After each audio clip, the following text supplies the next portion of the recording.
All right, should I get started? All righty. Hello, everyone. Welcome to Build. Welcome to my session. I'm Jay. Before I get started, just have an idea of who I'm talking to here. How many of you are actively doing Kinect development, game titles or Kinect for Windows or what have you? Okay, maybe a third, 2/3? No, let's say 40% of you. Is it Xbox? Raise your hand, Xbox developers. Okay, so you're all a few. So when you raise your hands, you're mostly talking about drawing Kinect on Kinect for Windows, I assume, or on the Windows platform. Okay, cool. I'm going to talk to you guys a bit about things to think about when designing user interfaces for Kinect apps, a bit about how we think about Kinect and Kinect UI and designing for Kinect and where we think Kinect is going, and some things that we're doing to move it forward. So a bit about me. I've been working with Kinect for the past few years, first with developing Kinect UI for Xbox 360, and about almost the past 2 years now helping launch the Kinect for Windows program and building out the infrastructure for application developers to begin to take advantage of Kinect technology on the PC. So the Kinect for Windows team is a group that is bringing the core Kinect technology originally developed for Xbox 360 and opening up, making it a platform for Windows application developers so that all of you guys can begin to explore the capabilities of this new input type and the sensing technology that we've created, and really get into the new frontier of human computer interaction that we see. So I'm glad to see all of you here, and thanks for coming on this journey with us. This isn't strictly speaking my agenda, but this is kind of a list of topics that hopefully you walk away from today learning a bit about and understanding. So we're going to talk a bit about ranges or spheres of interaction, and kind of get across the idea that inputs are good at some things and they're not so good at other things. And that includes Kinect, and so you'll learn a bit about what we think Kinect is great for in the broader sense, and potentially what we think Kinect is not great for, and some of the problems that we're tackling first in developing Kinect for Windows interactions. We'll talk a bit about design methodology, both how you guys maybe should think about Kinect as an input for your application, and a bit about how we're approaching solving the problem above. And then I'll show you guys some technology demos to give you guys a demonstration of a prototype of things of what we've been up to. And also, before I go on, I should mention a couple other things. There's a talk tomorrow from Rob Relier, also from the Kinect for Windows team. My Kinect talk is a 200-level talk, so I guess that means like it's introductory or something. His is a 300-level talk, so it's going to be quite sophisticated. Basically, what I'll be doing is giving you guys an overview and kind of the philosophy of how to think about Kinect UI development. Rob will be going into actual programming for the Kinect for Windows SDK, and he will also be showing off some new technology demos in his talk as well. So check that out. We've also got a booth set up downstairs where you can interact with some of our current shipping SDK features, as well as a room just behind that where you can see some tech demos. Okay, so I'm going to do a bit of storytelling. I'm going to have a bit of conversation with you guys. This is going to kind of meander a bit, so just bear with me. But hopefully it all starts to make sense and tie together in the end. I'm going to deviate and tell you a bit of a story. I don't know, how many of you guys have seen the documentary about skateboarding in the 70s, Dogtown and Z-Boys? A few of you, okay. So you guys will hopefully get the story I'm about to tell in the analogy. Skateboarding was one of the first board sports. At the time that the skateboard was invented, there wasn't really a concept that we have today of board sports, and there was just this idea of doing things on boards. Today we've got wakeboarding, wake surfing, skateboarding, snowboarding, kiteboarding. The idea of interacting with a board and riding on any kind of surface is quite common, quite natural, in fact. Most children growing up learn some kind of board sport, and it's quite commonplace today. But when skateboarding came about, it was a new device. And the only board sport that existed was surfing, and so people didn't talk about board sports, they just talked about surfing as a very specific thing. And so some of the first adopters of skateboards were, in fact, surfers. and they saw the skateboard as a way to practice their moves, stay in shape, hone technique in the off season, or when conditions weren't great for going out onto the water and riding a surfboard. So some of the very first movements that were practiced on a skateboard were, in fact, surfing motions and surfing moves. And here you see an example of a rider in the early 70s on a skateboard doing a very surf-derived motion. And he's riding current state-of-the-art circa 1970 with rubber wheels, steel trucks, and a unidirectional or directional skateboard. And there weren't dedicated places to go skateboarding, so people used hills that would allow them to build momentum, and they would simply travel down the hill and carve back and forth to ride the skateboard. They were limited by the technology.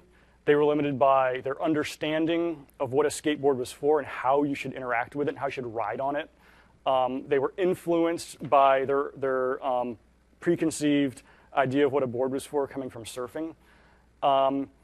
But there were a group of dedicated enthusiasts who were very passionate about and enjoyed riding the skateboard, and so they pushed the sport and saw what they could do. And they sought out new environments for riding a skateboard, and they attempted to kind of push the limits of the technology and what their bodies could do. And some of them discovered that in looking for the best place to emulate the feel of riding up and down the waves on a surfboard was an empty swimming pool, a curved surface that they could carve up and down, just like carving up and down the face of a wave. And what these folks would do is do bottom turns and cut back at the top of the lip of the pool. And they began advancing the sport by seeking out that new environment. The sport also began to progress because the technology of the board itself improved. Here you see a skateboarding. Now he's riding a non-directional board. It's symmetrical. He's also now got urethane wheels, which are stronger, provide better grip on cement. He's got a wider board with grip tape, providing a more stable platform. And he's got a little bit of safety gear, because recognizing that it's a dangerous sport he's participating in, he's now got a helmet. But because he's pushing the limits, he picked up a few broken bones along the way. So these athletes that were seeking out the perfect way to emulate a surf wave in these swimming pools began again pushing the limits and progressing what could be done on a skateboard. And one brave fellow was actually able to do something that had never been done on a surfboard, and it was the first time it was done on a skateboard, because he's actually able to leave contact with the concrete and get above the lip of the pool. And the very first time that was done, that was quite a groundbreaking, radical thing. It's like skateboarding is now no longer strictly, purely emulating surfing on a wave. You don't, at the time at least, you did not leave the surface of the water with your surfboard. But now it's being done on a skateboard. Skateboarding is now different. It is now unique. And it has now progressed into becoming its own sport and its own, with its own identity. And that takes us to where the sport has gotten to progress to today, where it's literally its own category, with its own dedicated enthusiasts who start on a skateboard. They don't come from surfing. In fact, most kids who pick up a skateboard have never ridden a surfboard. It's got its own set of heroes. Here now we have Shaun White, who is famous both as an Olympic gold medalist in snowboarding, as well as a world champion skateboarder, making money sponsored by companies like Monster in this case. And there's dedicated environments for practicing this sport. Here is an actual stadium with an audience, with something that was never previously imagined 30, 40 years ago when the sport was first coming into its own. And now things that look completely ludicrous look absolutely natural and normal because of the way we've progressed the sport and how we think about it. So the idea of leaving the ground with a skateboard, and in fact, having your body leave contact with a skateboard seems quite normal. So what I'm kind of getting to with this point is a bit of an analogy for how we think about Kinect. And so Kinect UI is in the early stages of evolution and progression. And we are still learning, how to augment existing interfaces with Kinect input. And so a lot of our thinking about Kinect UI comes from how we've traditionally been thinking about UI for other inputs.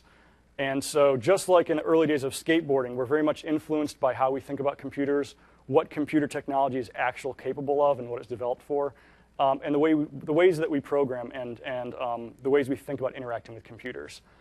Some of the ways that we're going to progress and evolve with Kinect will come through providing standard ways of interacting with the device. Just like kids now who just start learning skateboarding are taught standard moves, like they learn to ollie, they learn to do kick flips, and these are standardized skateboarding moves that are just kind of expected to be learned as part of progressing through the sport. Some of this will come through standardization, and we will familiarize people with how they should perceive Kinect and how they should think about interacting with Kinect when they know it's available for them as an input.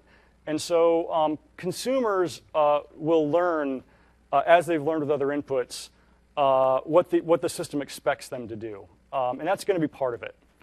But the other part that's going to happen is the technology itself will be evolving and improving over time. And obviously, Microsoft's making a huge investment in R&D in this space on the hardware capabilities, as well as the computer understanding, the software that really gives intelligence to the Kinect device. And so through these advancements in the technical capabilities, we'll more closely be able to observe the environment that Kinect is placed in, and specifically identify human actions and human intent to more naturally respond and shape the computing experience to how people naturally want to interact with it. So now I'm going to shift gears a little bit and just kind of go through a proof point to reinforce an idea, which is that input impacts the design of interfaces. And so what do I mean by that? Well, here's an example. Here's a piece of hardware that Microsoft makes that is an input, and it's the keyboard, and it's been around for many, many years. You press a button, and it indicates a specific character. And so what sort of UI is derived when you have this as your input? Well, it's a character-based input, in this case, a command line interface. And that's perfectly good for many computing tasks, for writing software, in fact. But it's for consumers a perfectly acceptable way to draft email, to draft documents, and to be productive. There's nothing wrong with this particular input or this particular interface. There's something that it's great for, which is those tasks, but potentially not other sorts of tasks that people may want to do with a computer. So that's one example. But I will illustrate again, just to really drive my point home. The mouse, again, a piece of hardware that Microsoft makes. This is a plug for Microsoft hardware. I'm not here to promote Kinect as the end-all, be-all of inputs. In fact, we're very proud of all the hardware we make as inputs. It's quite good. This particular mouse has a couple of buttons, a scroll wheel, but primarily the mouse, what it's known for is tracking X and Y in a plane.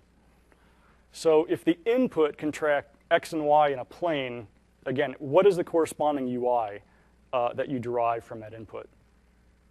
And we see, voila, the culmination of many years of using a mouse is the GUI, the traditional two-dimensional desktop that people become familiar with for the past 30-some-odd years now. Okay, so again, now one more example. What about touch? And how does touch impact UI design? Well, in a very, very strong way, of course. Because what you see with Windows 8 and other touch-based operating systems is that now the UI has evolved because of the way the input is handled and because of the way the input works. Even though displays have gotten thinner, smaller, higher resolution, gone from monochromatic to color, SD to HD to 3D, even though there's been a movement from displays that are fixed to portable, from moderate in desktop size to large and small, and there's this broad spectrum of output capability on the display side, the input is still fundamentally driving the way that the UI is designed. And you see that today with our portable devices and our touch-based user interfaces, where they're all designed to support touch selection with a finger, with large buttons, and to recognize swipe gestures and multi-touch input, and use those as their primary method of interaction. And so you can see in each of these examples how it's relatively straightforward now in hindsight to see what the ultimate interface should look like given a particular input technology. So what if this is your input? What if something that can see that there is a person in an environment, observe their motion, potentially hear their voice? What sort of user interface is derived from that category of input? And we're still learning. And this is kind of the journey we're on and the progression that we're going through.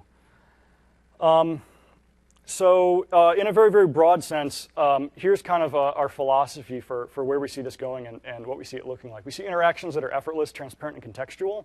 So ultimately, we want to design interfaces with Kinect that require as little effort on the user to understand and are completely transparent to them ultimately, and aware of the user's context and what they want to do and what they should be doing, what they are expected to be doing in that particular space.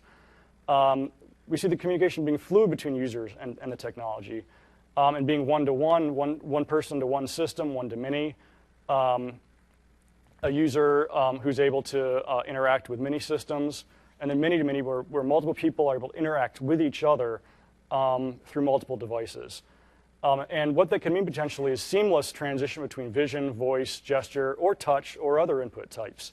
And that this becomes more and more natural over time because given a particular context and a particular input, it's just natural to move from a mouse to a keyboard to touch, and then potentially to being away from a computer and interacting at a distance using gesture and voice.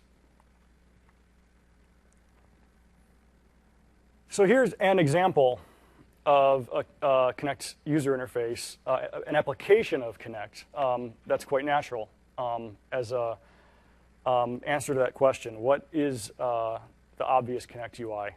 So here, with Kinect Sports and Kinect Gaming in general, the most successful initial applications have been having direct control over a 3D environment where an avatar is placed in 3D space, and the user is able to mimic sporting actions naturally that they are quite familiar with, in this case volleyball, but also running in place or jumping, motions that they understand, and then see them translated on screen through a character, through an avatar in a 3D environment for gameplay.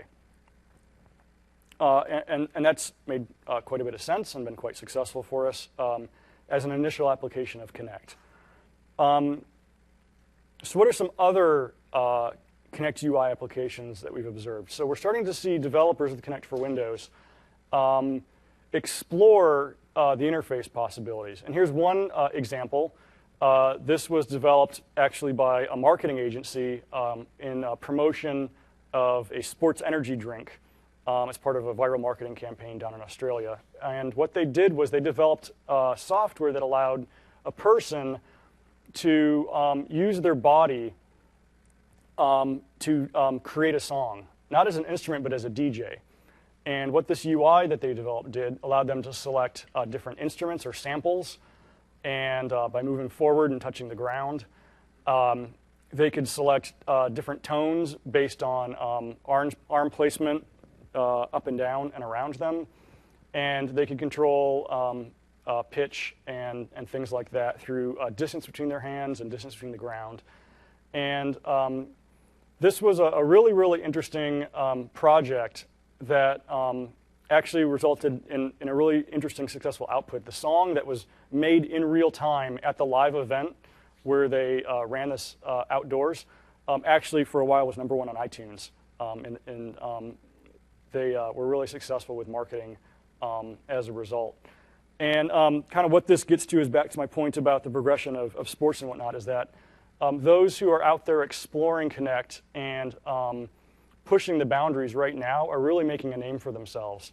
And the small community of Kinect developers, which includes a handful of you guys here, are pushing computing forward. And just, like Jobs and Gates are kind of synonymous with the desktop computing revolution and defining what desktop computing became.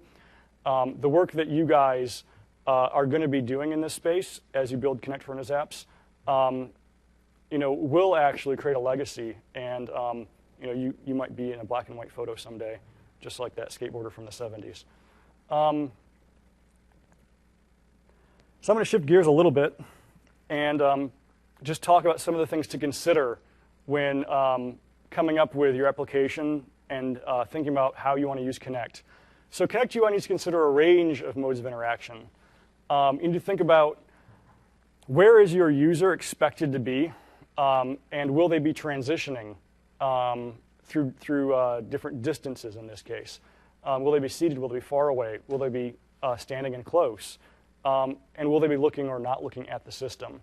And you may have to account for a user who will expect to most naturally interact with touch when they're close, and don't ignore the most obvious input. There's no reason to force gesture on a user who's seated 2 feet from the computer to select something when they can just reach out and touch the screen or touch a mouse or touch a keyboard. That's not to say, though, that gesture can't augment input. So gesture, along with tactile inputs and voice, and a UI that's designed for 2 feet can work in harmony. Similarly, if users far away, now they're not in contact with the system, potentially the inputs available to them may become gesture and voice, but may also become a companion device, a slate or a mobile phone. And so it's okay to think about multiple inputs working in tandem, working in harmony, and not having to strictly force all tasks, all modes of interaction for your application through one input type. An example of that might be, on Xbox 360 today, a user can be in front of their couch, or in front of their TV with a Kinect on their couch, and using voice to search for content and to launch content with gesture.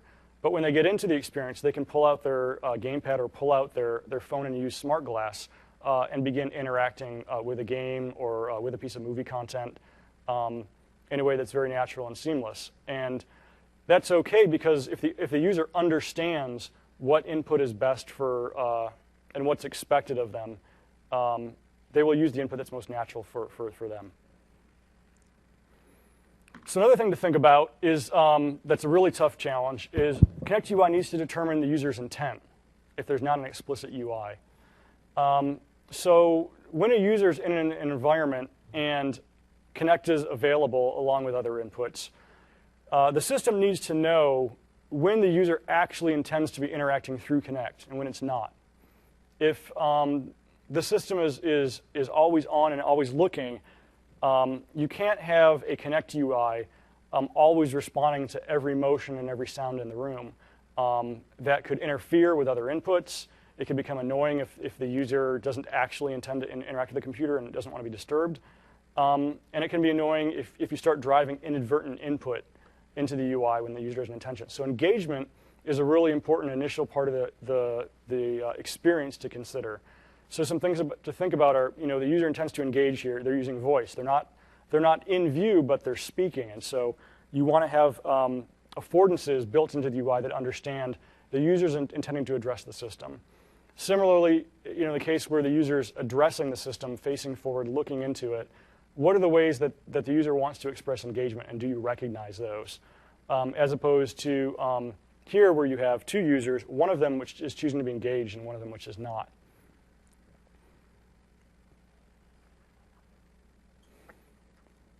Okay, so what do we want to do with Kinect for Windows given the current state of technology, the current state of computing, and some of these issues that I've called out with spheres of interaction and understanding users' engagement or users' intent.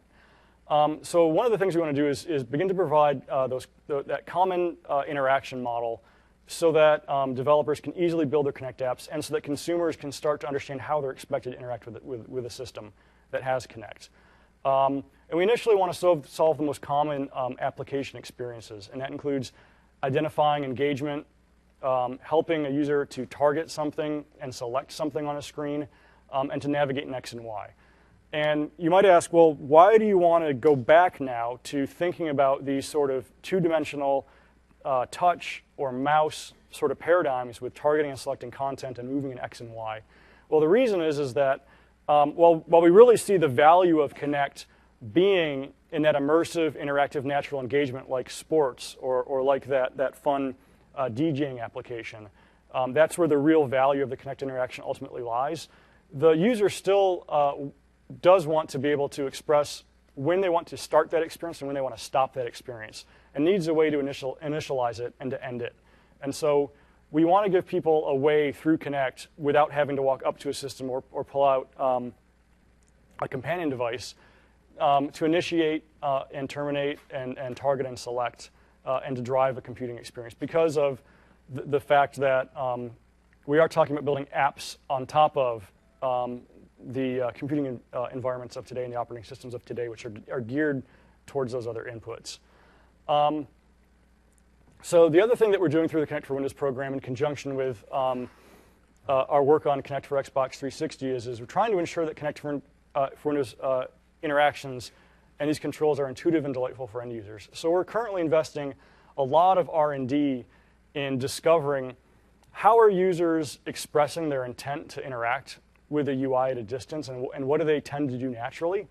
And then when we present a UI to them, how are they successful in achieving their goals, and can we tune a system to be able to respond to a broad swath of the human race. And so we're currently actively testing a multitude of interactions with a very kind of scientific, rigorous approach, observing what people are successful with. If they're presented with a specific interaction type, what are the range of ways in which people move to interact with that control, and can we support the spectrum from small to tall, from young to old, and all the ways that people might perceive they're supposed to interact? Can we support them in the most broad and intuitive way?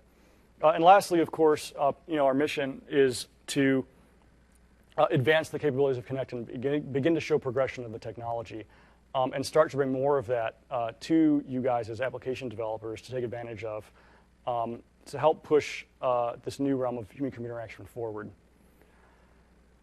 So what I'm going to do now is show you guys some demos of some prototypes of some controls that we're building. This is an early prototype, so bear with me if things go wrong. I may have to restart something. This PC came from my desktop this morning. I'm going to show you a couple of those things, which are engagement, targeting and selection, and navigating in X and Y. So I will switch over here. Hopefully those in the back can see me. Oops, I got to unlock this guy. Locked. But I'll be interacting in front of the big screen over there. So bear with me.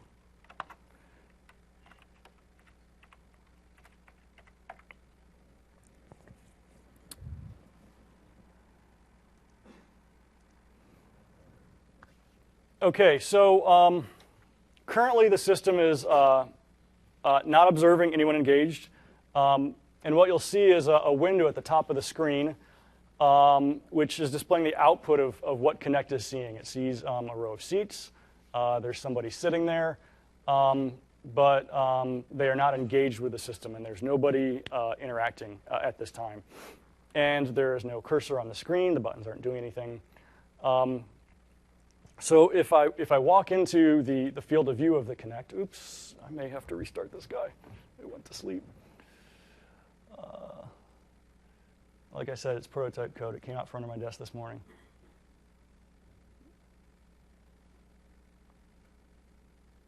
Okay, there we go. That makes more sense. So I stand and address the Kinect. I'm illuminated in blue. I'm identified as a tracked person, but I'm still not able to actually directly interact in any way. I'm just simply recognized as capable of interacting with the system. On Xbox 360 today, a similar system view is shown, and what a user is asked to do in that system is to wave to engage. And there's a gesture that we recognize when the user raises their arm and waves back and forth enough times. Will then wake up a cursor after waving. And what we learned was that wasn't necessarily the most natural way or the way that people expected to interact with Kinect. They had to learn that behavior and be instructed on that behavior and learn the exact wave gesture. And so what we're looking at now is we're observing how people want to naturally reach out and address the Kinect. And what they're doing is just raising their hand and feeling around it. And as soon as they do that now, we'll recognize, hey, this user is here, and he's actually intending to address the system. And so now the cursor will wake up. And if I drop my hand, I'm no longer attending to address the system. I'm no longer engaged with it. The cursor goes away, and so now I'm not inadvertently driving the UI. But as soon as I raise my hand up again, we'll recognize that, and we will begin to drive the experience.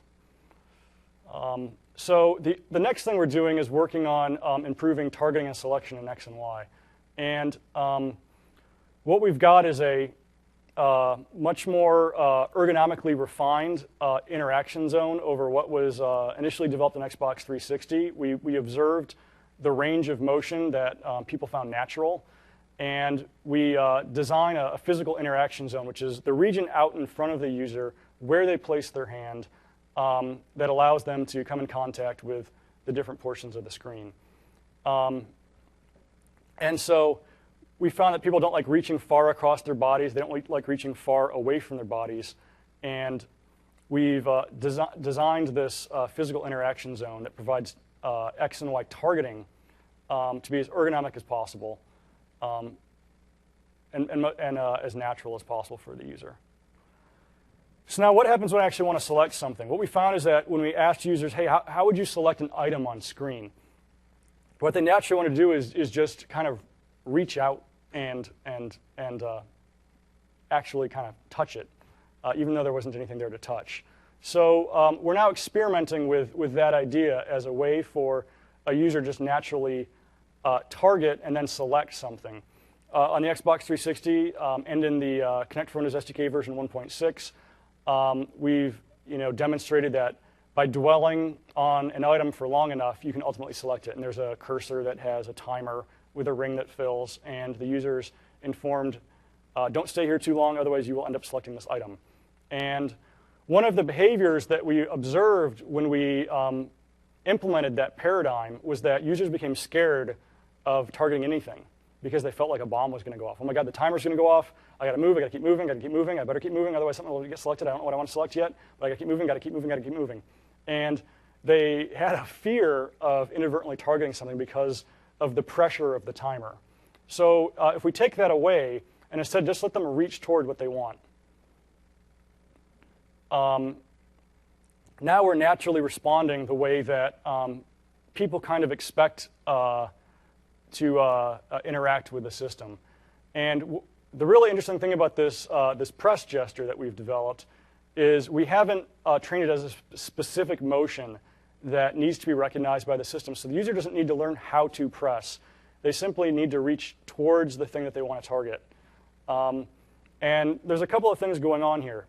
We're providing strong visual cues for the user so that they can see right away that if I move my arm in Z, the system's observing that and something's happening. So pressing means something to this system. And then the next thing we're doing is we're providing a mechanism by which they can observe I'm about to press. So this button is compressing. And if they don't want to select it, they can choose to back off, or they can continue that action until it's ultimately selected. And then the other thing is that everybody presses slightly differently. So some people naturally want to keep their arm out quite straight. And so if I do that, I can still tap the button by flicking my wrist. But if I'm somebody who wants to keep my arm more relaxed or is maybe more familiar with the system and doesn't want to be fatigued for a long time, I can press with my arm and my elbow. And we support recognizing all of those because that gets back to the philosophy of trying to get as natural in understanding how people want to interact with a system as possible. And so then I'll show you another demo, which is going to show off movement in X and Y, kind of completing the picture of traditional content navigation that an application might have to expose to a user in order to get them into an experience.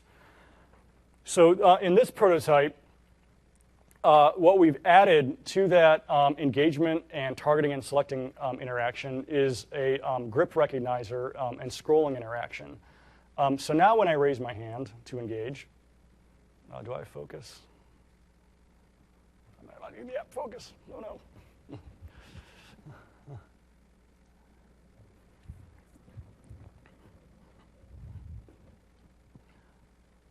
There we go. OK.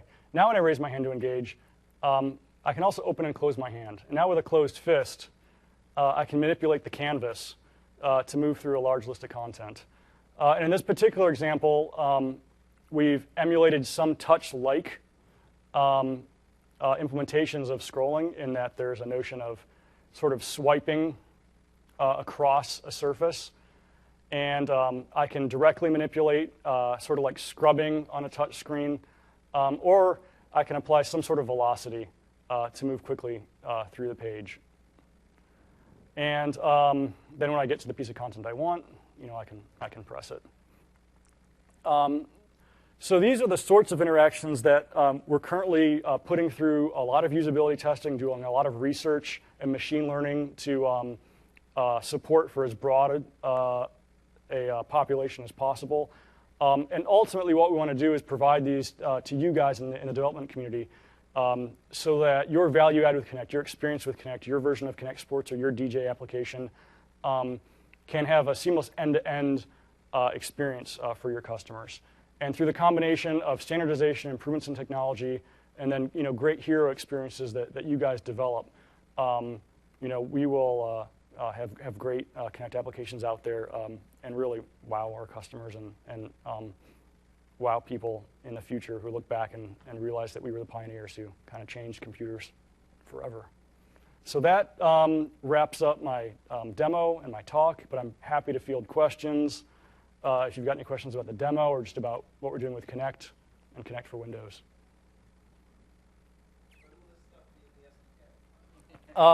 So I can't announce an exact date right now other than to say we're in active development of common controls that we want to make available in Kinect for Windows.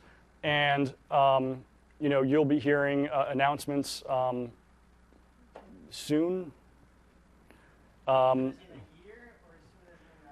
Yeah, I can't announce at this time anything more specific than that,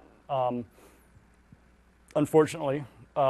But you can see, given the state of where we're at and kind of the direction we're going, that we're reasonably far along with something. And we want to get this to you as soon as it's ready. Yes? Oh, yeah. Mics so that folks watching the video and elsewhere in the room can hear you. Go ahead and come on up. Curious, are you guys doing anything with MFA? Doing any like facial recognition or anything? And when we looked at the SDK, it was all gesture-based, but like on the Xbox, it'll do light, sort of identity type of thing. So I'm interested if there's anything like that on the Windows side. Yes. So one of the things that's available in the SDK right now is the facial feature tracking component that was initially developed in Microsoft Research and then shipped as part of the Avatar Connect experience. So if you've ever used Avatar Connect, it's a simple little application that allows you to teleconference virtually with somebody through an avatar, and it will track your facial features. And what we've done is expose the facial feature tracking in the Kinect for Windows SDK. And we're finding that's a really interesting way for folks to identify user engagement, especially when seated. And so back to the point I was making about how do you understand users' intent to engage, and how do you design something that works at a range of distances?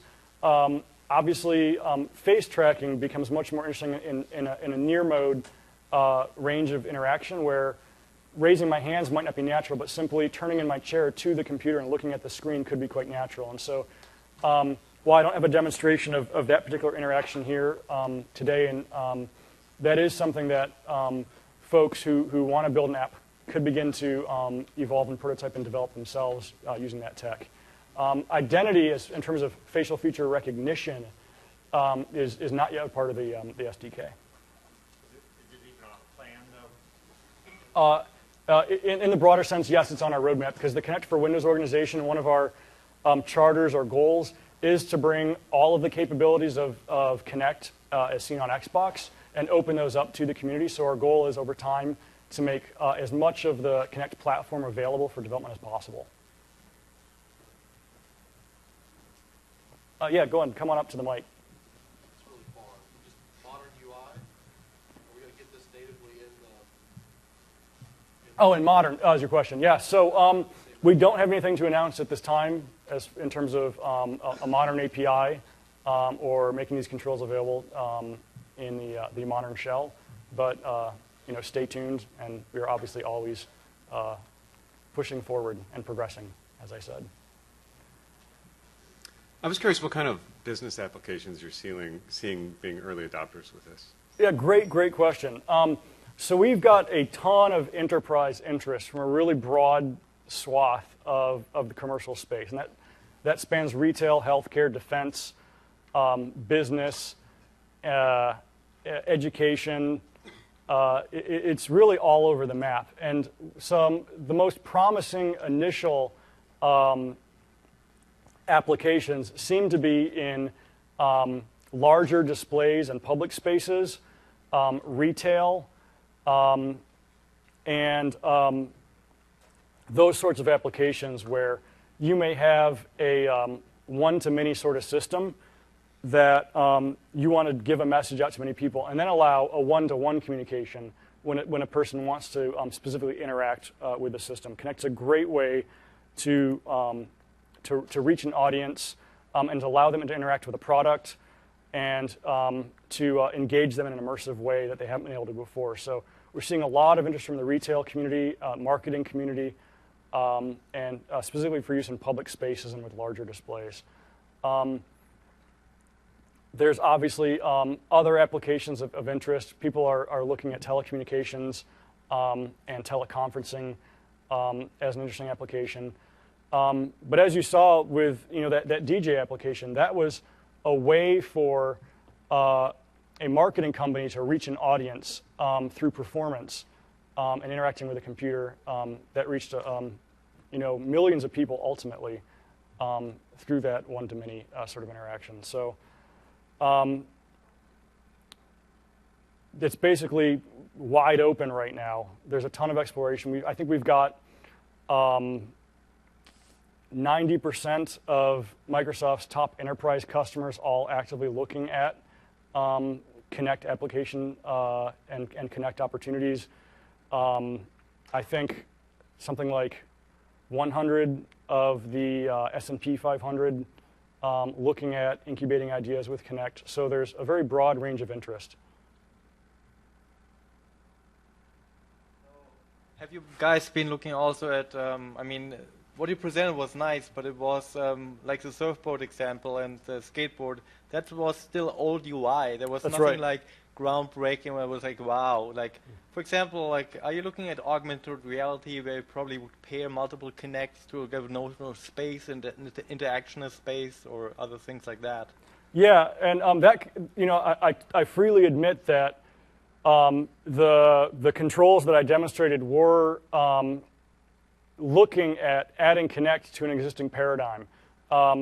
And what we see as the real value add is the application experience that we allow you guys to develop. And so there are absolutely folks who are playing with augmented reality, and that's an example in that retailing case or merchandising case where an application developer can green screen somebody into a virtual environment, or similarly can composite a virtual item into video feed of the actual environment and allow people to interact with it. And those are exactly precisely the applications of Kinect we see as most natural, as most compelling, as most suitable for the device.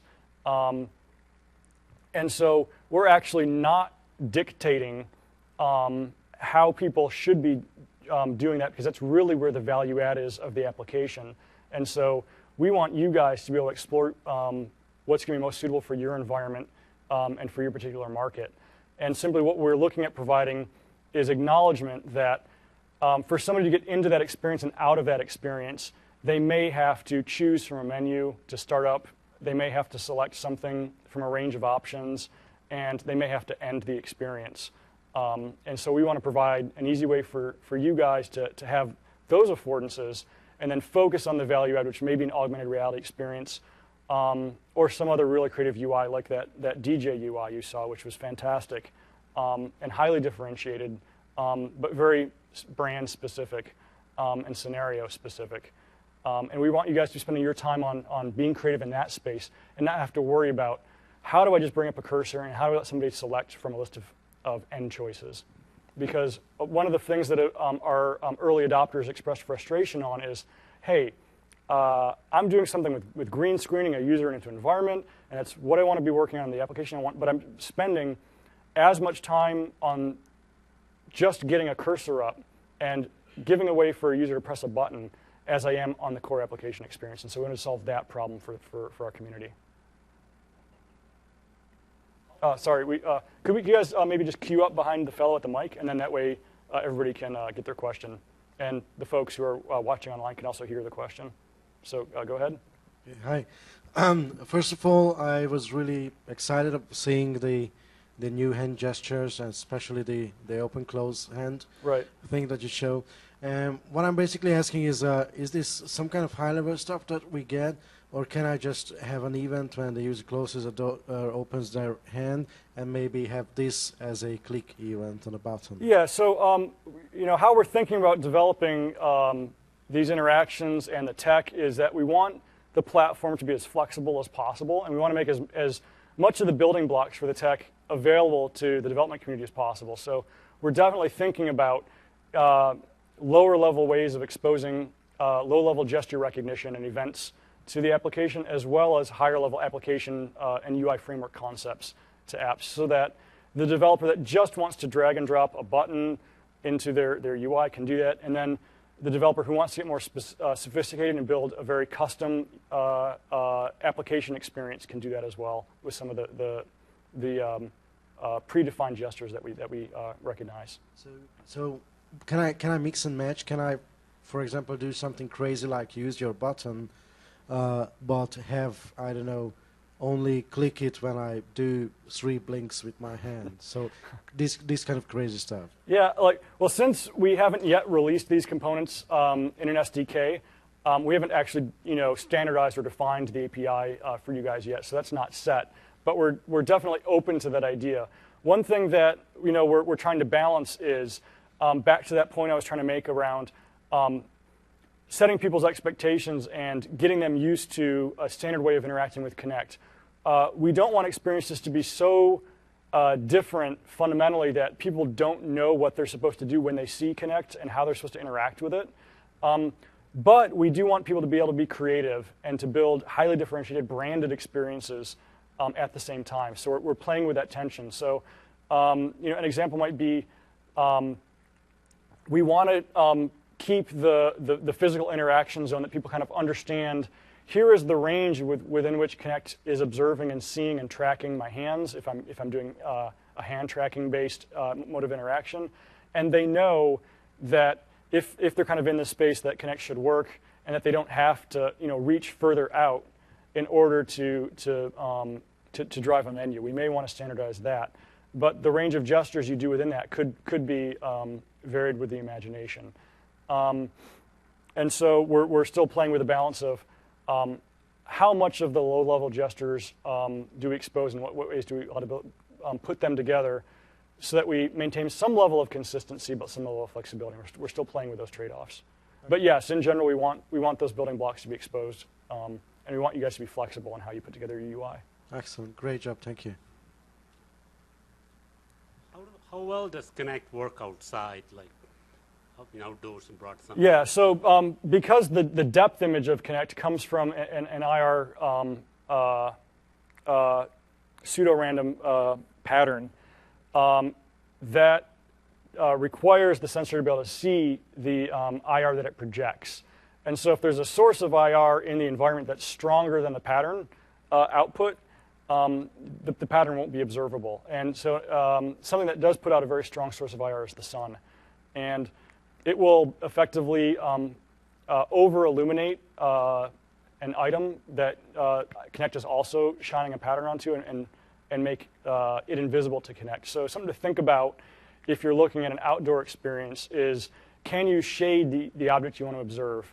The Kinect itself, being in sunlight isn't the issue. The thing to think about is the thing that I want to observe should be reasonably shaded from IR if you want to see it in sunlight. Similarly to video, and Kinect also has a video feed, you have to realize if you want to use video that you need a source of light, a source of white light in order to illuminate your object to be able to see it in the video camera.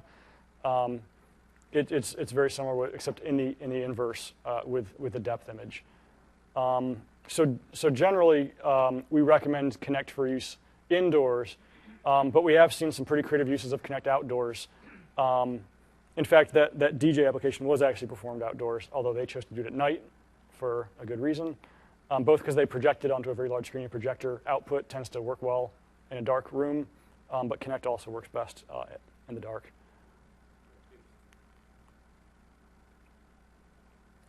Were there any other questions? Or one more?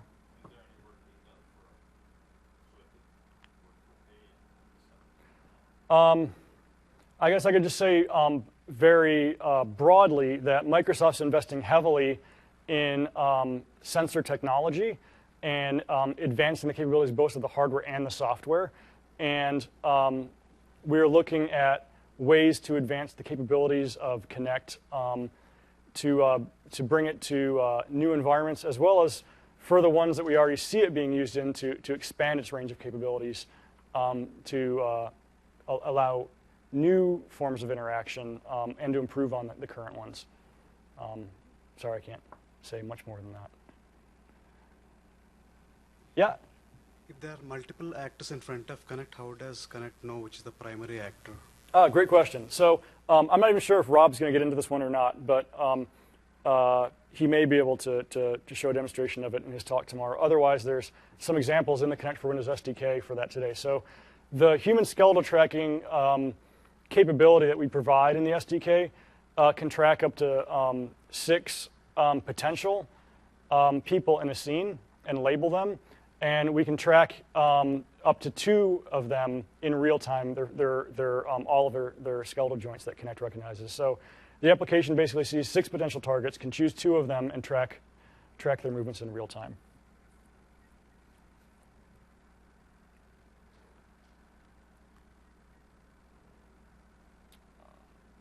All right, well, thanks a lot for coming to my talk. Be sure to check out the demo downstairs, as well as check out Rob's programming talk tomorrow.